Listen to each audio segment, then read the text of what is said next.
एक ही गली, दो दुकानें, बिल्कुल आमने सामने। एक पर लंबी लाइन और दूसरी बिल्कुल सुनसान, जहां सिर्फ मक्खियां भिनभिनाती हैं। आखिर ऐसा क्यों होता है?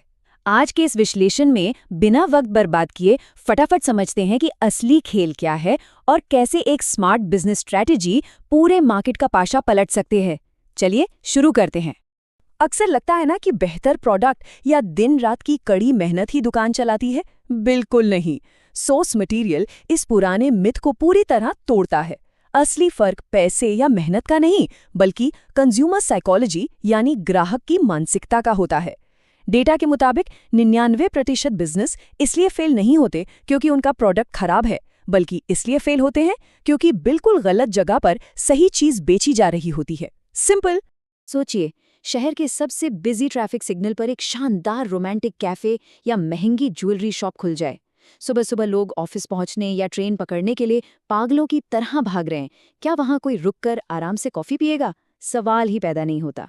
एक असली स्मार्ट बिजनेस सिर्फ भीड़ देखकर नहीं खुलता, बल्कि वहां खुलता है जहां ग्राहक का मूड और उसकी तत्काल जरूरत आकर मिलते हैं। यही है सक्सेस का इंटरसेक्शन। इसी कॉन्सेप्ट को कहते हैं नीड बेस्ड बिजनेस। एक सटीक उदाहरण देखते हैं। जिम के ठीक बाहर उबले अंडे और प्रोटीन शेक बेचना। जिम से बाहर आते ही पंप हुई बॉडी को तुरंत प्रोटीन की भूख होती है। यहाँ किसी भी महंगे एडवर्टाइजमेंट की जरूरत नहीं पड़ती। शरीर की तत्काल जरूरत खुद मार्केटिंग कर देती है और ग्राहक एक मैग्नेट की तरह दुकान तक खींचा चला आता है। फिजिकल जरूरत समझ ली, अब फटाफट आते हैं साइकोलॉजिकल जरूरत पर। शॉपिंग मॉल के बाहर फास्ट फूड और कार्ब्स का स्टॉल। मॉल में लोग रिलैक्स करने जाते हैं और उनका दिमाग पैसे खर्च करने के लिए पहले से प्रोग्राम्ड होता है। थकन भरी शॉपिंग के बाद जब लोग बाहर निकलते हैं तो उन्हें बस चटपटा और एनर्जी देने वाला खाना चाहिए होता है। यहाँ कीमत उतनी मायने नहीं रखती। ये मूड और नीड का एक ऐसा परफेक्ट कॉम्बिनेशन है जहाँ बिजनेस बस अपने आप दौड़ता है। इससे भी थोड़ा आगे बढ़ते हैं। एक ऐसी स्थिति जहाँ जज्बात हावी होते हैं। अस्पताल के ठीक सामने ताज़े फल और मेडिकल स्टोर्स। ये बिल्कुल जिंदगी और मौत का सवाल होता है, राइट? यहाँ खरीदार बेहद इमोशनल होते हैं और ज़रूरत एकदम अर्जेंट होती है। ऐसी सिचुएशंस में क्या कोई मोल भाव या बार्गेनिंग देखी जाती है? बिल्कुल नहीं। जो दाम मांगा जाता है चुपचाप दे दिया जाता है।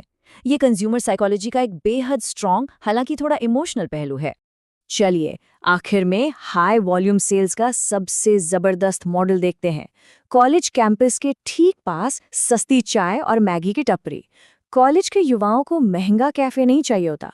उन्हें बस दोस्तों के साथ लंबी बातचीत के लिए एक सस्ता अड्डा चाहिए।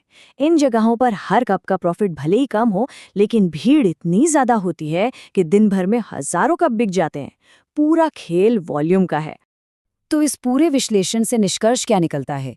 यही कि गधों की तरह बिना रुके मेहनत करने से बेहतर है लोमड़ी की तरह स्मार्ट बनना। सच्ची सफलता इसमें छिपी है कि जाल ठीक वहां बिछाया जाए जहां मछलियां पहले से तैर रही हैं और अपना बटुआ खोलने को बिल्कुल तैयार हैं। ग्राहक के पीछे भागने के बजाय उसके रास्ते में ही एक आकर्षक विकल्प बनकर खड़े हो जाना आधी मार्केटिंग खुद ब खुद कर देता है। तो आज के इस फास्ट पेस्ड विश्लेषण को समाप्त करते हुए एक बेहद असरदार और गहरा सवाल सामने आता है।